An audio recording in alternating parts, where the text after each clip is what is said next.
उत्तराखंड को देवभूमि यूँ ही नहीं कहा जाता है। यहाँ के हर कण कण में जो है देवी देवताओं का वास है और उन देवी देवताओं को जगाने के लिए जागरों से जो है इन्हें जागृत किया जाता है। जागरों का जो है सहारा लिया जाता है। जागरों की जहाँ तक बात हो रही है, पुरातन काल से चलते आ रहे हैं। हमारे देवी देवताओं के लिए ये स्पेशल तौर पे बने हुए हैं। और जागरों की बात हो उत्तराखंड में और उसमें बसंती देवी का नाम ना हो, ये कोई बात खपेगी नहीं या ये बात कोई जमेगी नहीं। तो आज हमारे साथ बसंती देवी जी यहीं पर मौजूद हैं और उनसे जो है हम कुछ बातचीत कर लेते हैं। बसंती देवी जी, आपका पहले तो स्वागत है, बहुत बहुत धन्यवाद जी। आपका भी बहुत बहुत स्वागत है जी। आप सबसे पहले हमें ये बताइए कि ये जो जागर आपने शुरू करे हैं, ये कहाँ से आपको ये प्रेरणा मिली है? कहाँ से आपको लगा कि मुझे जो है देवी देवताओं की जागर गानी चाहिए? जागर मेरी माँ गाती थी बचपन में, जब मैं बहुत छोटी थी। तो उस ज़माने में पूरे इलाके में जागरों का बड़ा प्रभाव था। घर घर जागर लगते थे, मछली जागर, गौरी देवता के जागर, नंदा के जागर, लेकिन पुरुष गाते थे उन जागर। मेरी माँ घर आकर के जैसे हम जागर सुन के आते थे, माँ दोहराती थी। माँ की बड़ी आवाज़ मधुर थी और मैं उनको सुन सुन करके मुझे याद हो जाते थे वो जी। जागर। तो इसके बाद मैं बड़ी हो गई, फिर माँ ने कहा अब तुम्हारी शादी हो गई, अब इन गाना वगैरह बंद करा करो, बहू बेटियों का गाना अच्छा नहीं है। शादी हो गई, उनको जागर ख़त्म हो गई, बिल्कुल गाना बंद हो गया। फिर बहुत सालों बाद मैं अपने पति के साथ पंजाब चली गई। वहाँ मैंने क्लासिकल प्राचीन कला केंद्र चंडीगढ़ से क्लासिकल की विधिवत शिक्षा ली और उसमें मैं भजन, गज़लें, फिल्मी गाने और ये बच्चों के प्रेयर वगैरह ये सब गाने लगी। लता जी के, मोहम्मद रफ़ी के, मुकेश जी के, इन गानों को मैं गाने लगी। फिर हम यहाँ आ गए देहरादून, पंजाब से। संगीत छूट गया और मैंने गायें पालनी शुरू की। 15 साल संगीत छूट गया। फिर एक दिन मेरे पति किसी से सुना कि आकाशवाणी में सर परीक्षा होती है। 96 में मेरा फॉर्म भरा इन्होंने और मैं आकाशवाणी सर परीक्षा उत्तीर्ण की। वहाँ मैंने पूरे गढ़वाल और कुमाऊँ के विभिन्न शैलियों के गीतों में परीक्षा दी। उसमें जागर भी थे, मांगल भी थे, पंडवानी भी थी, ऋतु रैना भी थी, खुदेड़ भी था और छपेली कुमाऊँ की थी, गढ़वाल का झुमेलो था, पता नहीं चौफला था। मैंने 2-2 लाइन हज़ारों गीत सुनाए। तो उन्होंने जागर को ही उन्होंने प्रथम स्थान दिया। आकाशवाणी वालों ने कहा कि तुम मुझे, मेरे लिए डिमांड होती थी, उसमें लिखा होता था जब मुझे चिट्ठी आती थी कि जागर, आपने जागर गाना है आधा घंटा। तो यहाँ से जागरों की शुरुआत हुई आकाशवाणी। तो जो ये आपका जागरों का जो सफ़र शुरू हुआ है, उसमें आपको अभी तक कितनी सफलता मिल पाई है और कितनी स्टेजें आपने कहाँ कहाँ प्रोग्राम दिए हैं और आप उत्तराखंड के स्पेशल जागर गायिका के ही नाम से जाने जाते हैं? किस तरह से ये मुकाम हासिल हुआ आपको? ये 98 के दशक में गढ़वाल सभा में कोई कार्यक्रम हुआ था, तो वहाँ मैंने जागर, नंदा जी के जागर सुनाए थे।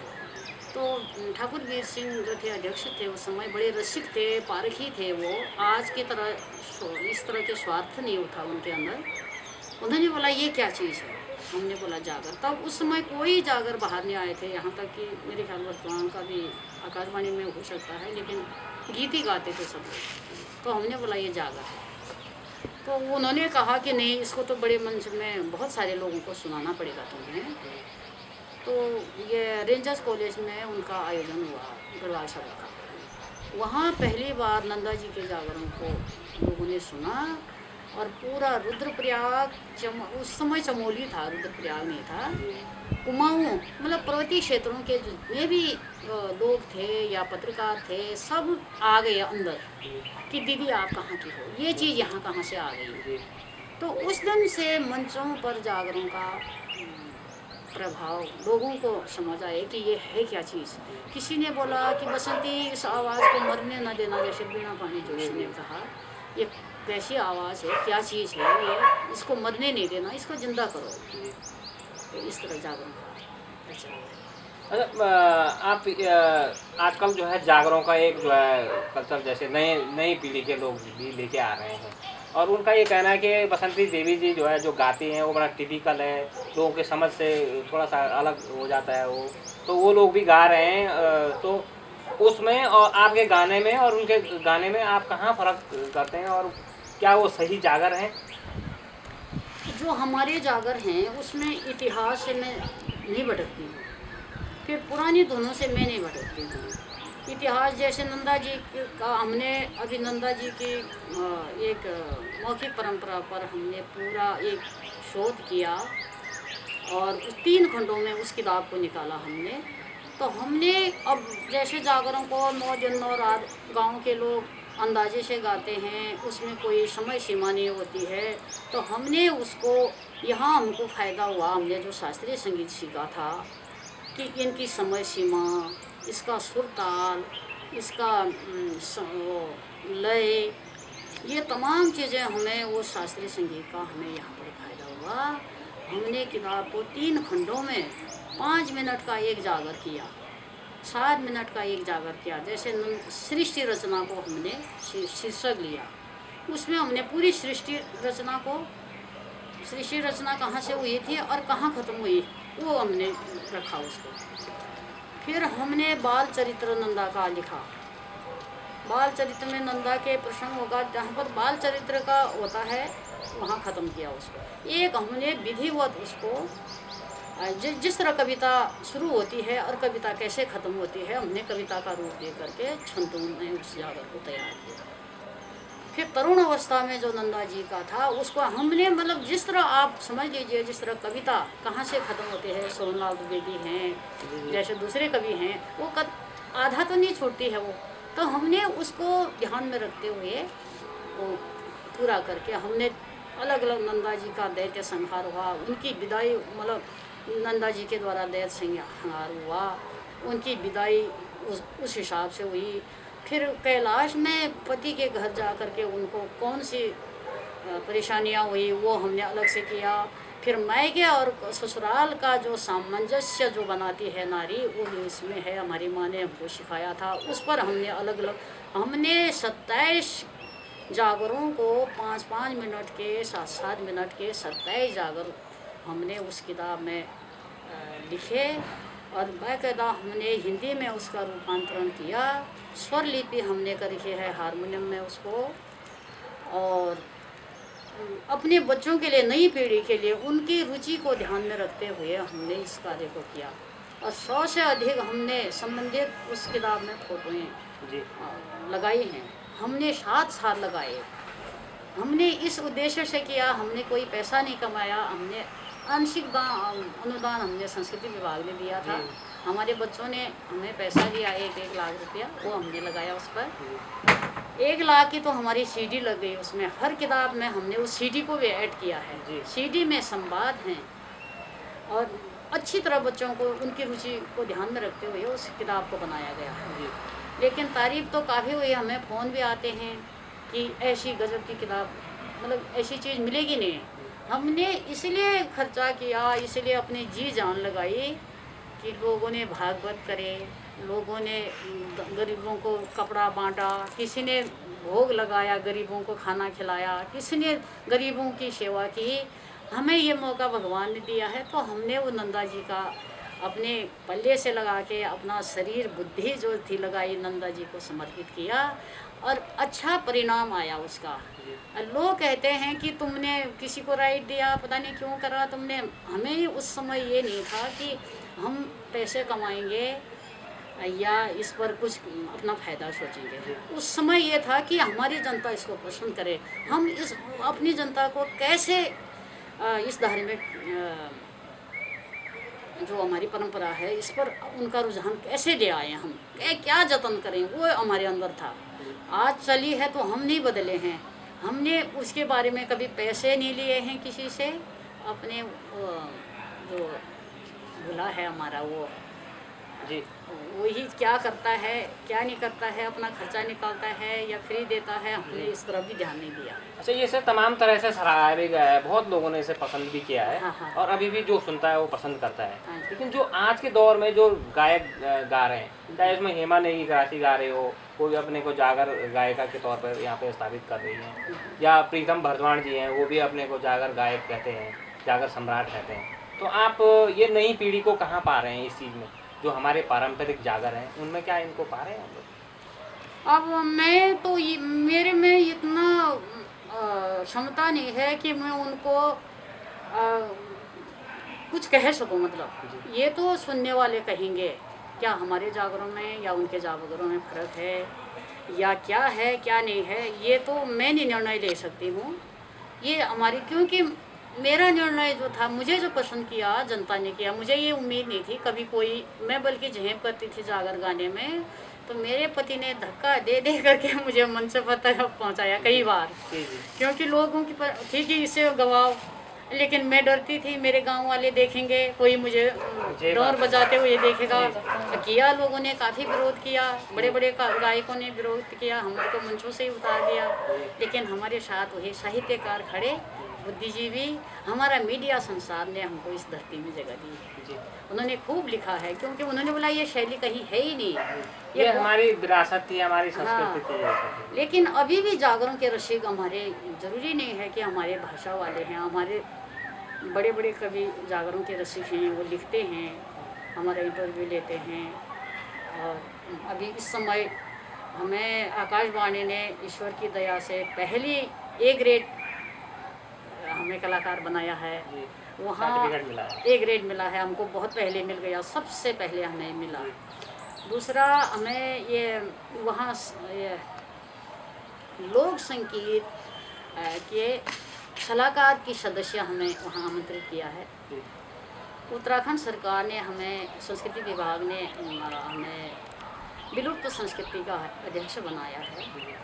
तो मैं बड़ा संतोष करती हूँ, चाहे मुझे दुनिया से क्या लेना है, मुझे लेना है जो मेरे रसिक हैं वो हमेशा आबाद रहें, मुझे सुनते रहें। और उन्होंने जो ये मुझे दिया है, ये मेरी जनता ने दिया है, तो मेरे लोगों ने, मेरे श्रोताओं ने दिया है। मुझे जो ये आज ये ग्रेड दिया तो उन्होंने दिया, या ईश्वर ने दिया, या फिर जो सुनने वालों ने मुझे जो कुछ भी दिया उन्होंने दिया। तो मैं बहुत अपने को बहुत भाग्यशाली समझती हूँ कि मुझे आप लोगों तक, इस संसार तक पहुँचाने का मौका मिला है। वसंत जी, आप ये बताइए कि अभी जो नए कलाकार गा रहे हैं और आप गा रहे हैं, तो उनमें कुछ फ़र्क है? अब नया कलाकारों में वैसे तो काफ़ी ज़रूरी नहीं कि सभी कलाकार अच्छा गाते हैं या सभी कलाकार गलत गाते हैं। और फ़र्क ये हो गया है कि कलाकारों को एक तो गुरु का अभाव है, एक भाषा का अभाव हो गया है। क्योंकि कलाकार जो सुनते हैं, जो सीडी निकलते हैं, वहीं से अपने आप को सीखते हैं। कलाकार उस सीडी से सुनते हैं, क्योंकि उन्होंने पहाड़ों की गुंजन को नहीं सुना है, उस माटी से वो गए नहीं हैं। उनका भी कोई दोष मैं नहीं मानती हूँ, उनके पैरों में कभी कांटे नहीं छुपे, उन गाड़ गजरों में वो नहीं गए, उनका वो कठिन परिश्रम उन्होंने नहीं देखा है जो हमने देखा है। हमारे तो, मैं क्या बताऊँ, 14 कर्म झेले हैं, तब जा कर के इस संगीत की प्राप्ति हुई है। जब हम पहाड़ की नारी के गीत लिखते हैं तो उस स्थिति में अपने को पाते हैं। तब जब हम खुदेड़ लिखते हैं गीतों को, हमने काफ़ी 300 गीतों को हमने आकाशवाणी में जागर के अलावा गाया है। तो उसमें हम जैसे खुदेड़, बसंत के गीत, हम बसंत के उन कठिन परिस्थितियों में अपने को पाते हैं, तो हमें लिखना में मदद मिलती है। उन परिस्थितियों से आप गुजरे हैं मैं। और हमारे घर में 22 जानवर थे, मैं अकेला गोबर निकालती थी उसका। 15 साल की हमारी शादी हो गई थी और मेरे ख्याल 15 लोग थे, उनका खाना मैं बनाती थी उस समय। संयुक्त परिवार होते थे? संयुक्त परिवार होते थे। रात को कोई लाइट नहीं थी, अंधेरे में बर्तन मांजना और अंदर जा कर के उन बर्तनों में जूठा है कि नहीं तो हमारी सास ने बर्तनों को बाहर फेंकना था। बहुत ही कठिन ज़िंदगी थी, मेरे लिए नहीं, सबके लिए थी वो ज़िंदगी। तो वहाँ से अगर मुझे ये संसार देखने का मौका मिला है और शायद इसी का ये प्रतिफल है जो कि मैंने कठिन जीवन को झेला और तब जा कर के मुझे ये प्राप्त हुआ है। संगीत कोई बहुत एकदम बिजली की तरह नहीं है, उसमें तपना होता है। आज की स्थिति हो गई है कि जल्दी जल्दी फटाफट टीवी पर आना, फटाफट नाम कमाना, फटाफट। हमने कभी नहीं सोचा था कि हम कभी टीवी पर आएंगे या हम गाएंगे। बस यही शौक़ था हमको गाने का, बस ध्यान मरे या करे। जब मैं संगीत सीखती थी, मुझसे हारमोनियम में डर लगता था, हारमोनियम को देख के। तब लगता था कि बस करें या तो मरे। ये टाइम खराब हो रहा। फीस 40 रुपया फीस थी उस ज़माने में। उस 40 रुपया को हम कैसे करते थे, कपड़े सिल के हम 2 रुपये 3 रुपये 4 रुपये ब्लाउज सिल करके तो 40 रुपये हम इकट्ठा करते थे, तो फीस देते थे स्कूल की। तब भी हमें उसका अनुभव कि हमने करना ही है इस काम को। तो कठिन परिस्थितियों में यही संगीत को पाया जा सकता है। संगीत जो है कि ईश्वर और परमात्मा को मिलने की सीढ़ी संगीत को कहा जा सकता है, मुझे ऐसा लगता है। जी, वर्तमान समय में आप क्या कुछ इन जागरों पे कर रहे हैं? क्या शोध हो रहा है? क्या कोई नई सीढ़ी आप निकालने जा रहे हैं या कोई नया आपका इस तरह का कोई प्रोग्राम? अब मैं वैसे तो मैं नंदा देवी एक जो किताब निकली है, इसमें नंदा देवी का बहुत कुछ है। अभी इतना जागरण में इतना संसार है कि उसको जिंदगी भर भी हम इकट्ठा करें वो इकट्ठा नहीं होगा। क्योंकि हमारे पूर्वजों ने हमें इतना कुछ, हमारा कुछ भी काल्पनिक नहीं है, सब कुछ हमारे लिए तैयार रखा हमारे पूर्वजों ने। लेकिन खोज करे कौन, कौन मेहनत करे, कौन कलम उठाए, कौन उनकी धुनें बनाए, कौन उसको काव्य का रूप दे, ये समस्या हो गई। लोगों को भागने की जल्दी पड़ी हुई है। तो नंदा जी के जैसे हमारे राजा नंदा, कुरूड़ की नंदा का महत्व है। फिर सौगात जात, जो बड़ी जात राजा की जात जाती है, उनको सौगात लेके वो होती है। फिर पाती होती है, शलपाती होती है, बलपा देवी होती है, भराड़ी देवी होती है। इनके जो जितने भी पहाड़ों की देवियां हैं उन पर हम सोच रहे हैं। अभी देखो ईश्वर क्या करता है, वो भगवती की कृपा क्या होती है। मैं तमाम उन चीज़ों को, उन सभी देवता जो नंदा देवी से संबंधित जो उनकी बहनें हैं वो जगह जगह हैं। क्योंकि नंदा देवी एक जगह है, हर किसी ने अपनी अपनी नंदा को, अपने क्षेत्र की नंदा को स्थापित किया है। जो हार में भी उन्होंने क्योंकि एक जगह हर आदमी क्रूर नहीं जा सकता है, इसलिए अपने क्षेत्र विशेष में ही नंदा को स्थापित किया है। कहीं नैना देवी हो गई, वो कहीं वो भराड़ी देवी हो गई हैं, वो कभी वो नैना देवी हो गई हैं, कभी नौनी देवी हो गई, कभी द्योरी देवी हो गई। इतनी सारी देवियां हैं, तो उनको भी मैं संग्रह करना चाह रही हूँ। उनकी किताब, उनके पूजा के भी अलग अलग तरीके हैं। कुछ पूजा इस तरह होती है, कुछ 12 साल में होती है। नंगे पैर वो बहन के घर जाती हैं, मायके वाले, जैसे ये है नौनी देवी है, तो 12 साल बाद वो जहाँ जहाँ उनकी बहनें होंगी वहाँ वहाँ जाएंगे वो नंगे पैर, वो अपना डोला लेकर के।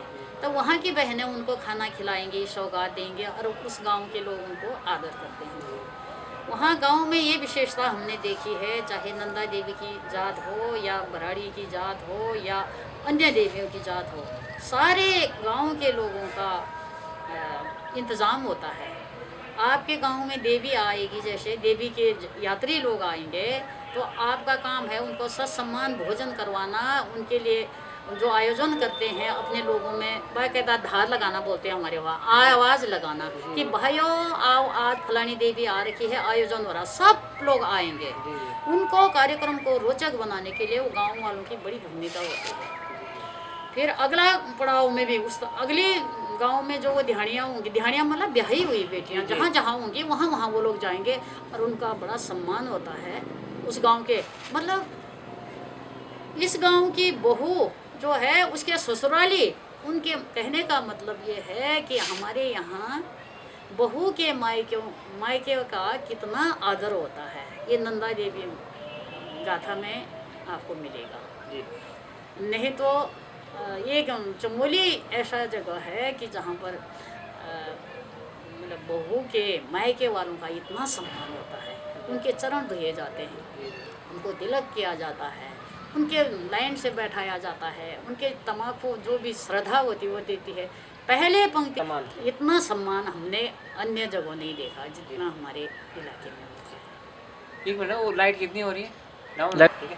अच्छा, आप अभी जो प्रोग्राम आपका दिल्ली में चल रहा है, वो क्या प्रोग्राम है और किस तरह से जो है वो लोग भी कोई संस्था है कुमाऊं की, तो उनका ये है विलुप्त संस्कृति पर वो काम कर रही है।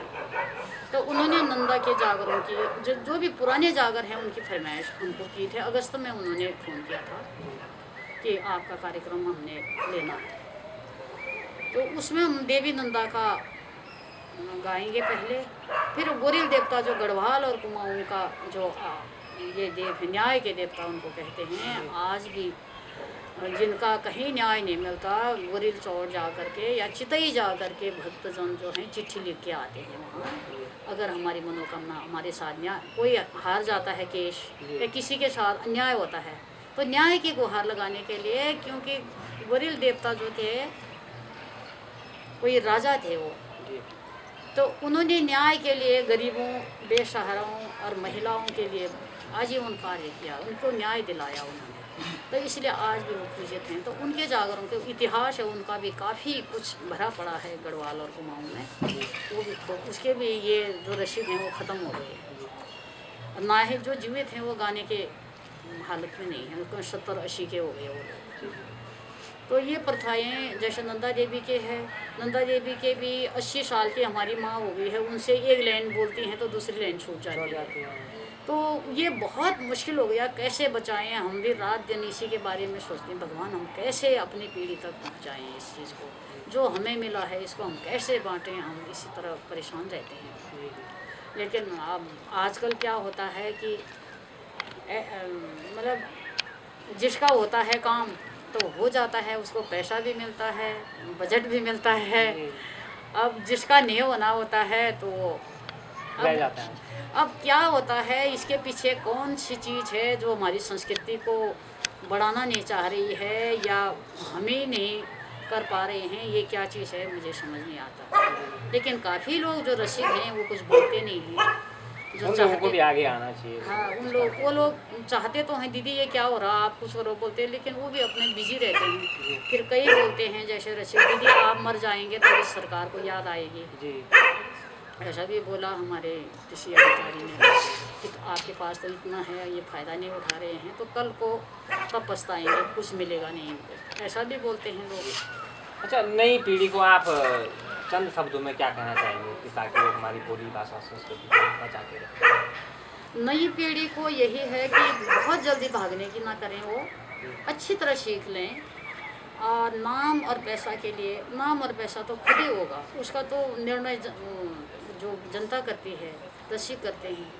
ये खुद कभी नहीं करना चाहिए कि मेरा नाम हो या मेरा पैसा आए मेरे को, खुद आ जाएगा वो तो अपना आप। लेकिन सीखने की कोशिश करें आप, सबसे पहले अच्छी तरह जो पुराने लोग हैं उनसे सीखें, समय लगाएं। तो ये थे हमारे साथ जागर सम्राटिका इनको कहेंगे हम, बसंती बिष्ट जी, जिनका साफ तौर पर कहना है कि नई पीढ़ी जो है अपनी बोली भाषा संस्कृति को जाने पहचाने, बहुत जल्दबाजी न करे और ये हमारी विरासत है, इसको बचाने का प्रयास करें। नितिन गोयल के साथ भानु नेगी, मीडिया 24 देहरादून।